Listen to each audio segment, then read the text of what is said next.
आखिर पाक कौन है और हम किसको पाक कह सकते हैं? पाक का लफ्ज़ जो है बाइबल मुकद्दस में खुदा के लिए इस्तेमाल किया गया है, और याद रहे कि ये लफ्ज़ खुदा की इलाही और कामिल फितरत की निशानदही करता है। मेरे अजीज़ों, खुदावंद के कलाम में अहबार उसकी 19वें बाब की दूसरी आयत में खुदा ने अपने बंदा मूसा की मार्फत कौम बनी इसराइल से कलाम किया और उनसे कहा कि तुम पाक रहो, तुम पाक हो, खुद को पाक करो, क्योंकि तुम्हारा खुदावंद खुदा जो है वो खुद पाक है। सो खुदा खुद पाक है और वो अपने लोगों से भी यही डिमांड करता है, यही चाहता है, यही एक्सपेक्ट करता है कि खुदा के लोग भी पाक हों।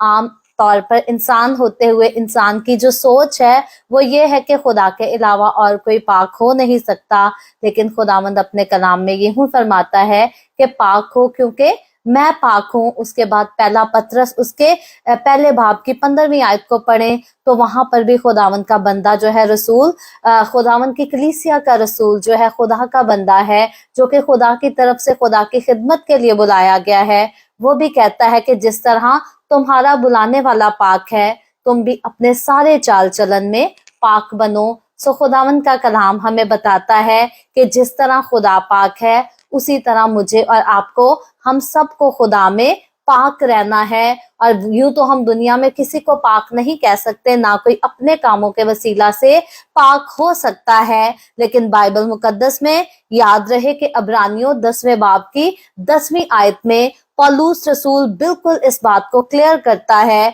कि हम यीशु मसीह के जिस्म के एक ही बार कुर्बान होने के वसीला से पाक किए गए हैं, यानी कि जिन्होंने अपने दिल, अपनी जिंदगी खुदावंद यीशु को दे रखी है, जो खुदावंद यीशु के हो गए हैं, खुदावंद यीशु की कुर्बानी के वसीला से, खुदावंद यीशु मसीह नासरी के खून बहाने के वसीला से अब वो पाक कर दिए गए हैं। सो हम खुदा को भी पाक कह सकते हैं और खुदा के साथ चलने वाले खुदा के लोगों को भी पाक कह सकते हैं, मुकद्दस कह सकते हैं, क्योंकि जिस तरह खुदावंद यीशु मसीह पाक और मुकद्दस हस्ती है, इसी तरह खुदावंद यीशु मसीह के खून से धुले हुए लोग भी पाक और मुकद्दस लोग हैं। और खुदावंद यीशु मसीह इसीलिए उनको कहता है कि तुम दुनिया के नूर हो, तुम जमीन का नमक हो। मुझे और आपको यीशु में आकर पाक हो जाने के बाद हमें दुनिया का नूर ठहराया गया है। जैसे खुदावंद यीशु अपने बारे में कहता है कि मैं दुनिया का नूर हूँ,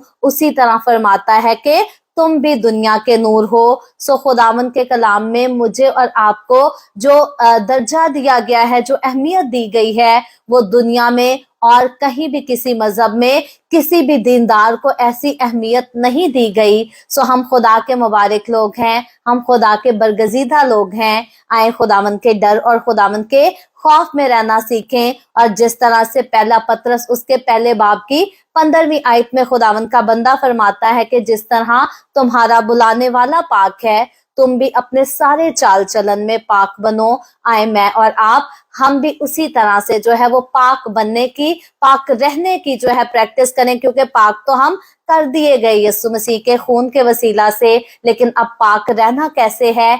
अच्छा चाल चलन के वसीला से। जब हम नेक चाल चलन चलेंगे, खुदावंद यीशु जैसे काम करेंगे, खुदावंद यीशु जैसी खूबियां, उसकी जैसी फितरत रखेंगे, तो बेशक जैसे यीशु पाक है, हम भी खुदावंद यीशु मसीह में वैसे ही पाक रहेंगे। आखिर में बताती चलूं, यीशु में कायम रहने के लिए खुदा के रूह का आपकी जिंदगी में होना, रूहुल कुद्स के साथ, पवित्र आत्मा के साथ आपका रिश्ता होना बहुत जरूरी है। अगर अभी तक ये रिश्ता नहीं बना तो बना लीजिए, अपना दिल खुदावंद को दीजिए, उसके सामने झुक जाइए। वो आपसे प्यार करता है। खुदावंद यीशु कहता है, देख मैं दरवाजा पर खड़ा हुआ खटखटाता हूँ। सो खुदावंद यीशु मसीह आपके दिल के दरवाजा पर दस्तक देता है। देर ना कीजिए, अपने दिल के दरवाजे को खुदावंद यीशु के लिए खोलिए। वो आपके दिल में आना चाहता है, आपकी जिंदगी में आना चाहता है, और आपकी जिंदगी को, आपके दिल को रोशन करना चाहता और बरकतों से भरना चाहता है। God bless you all.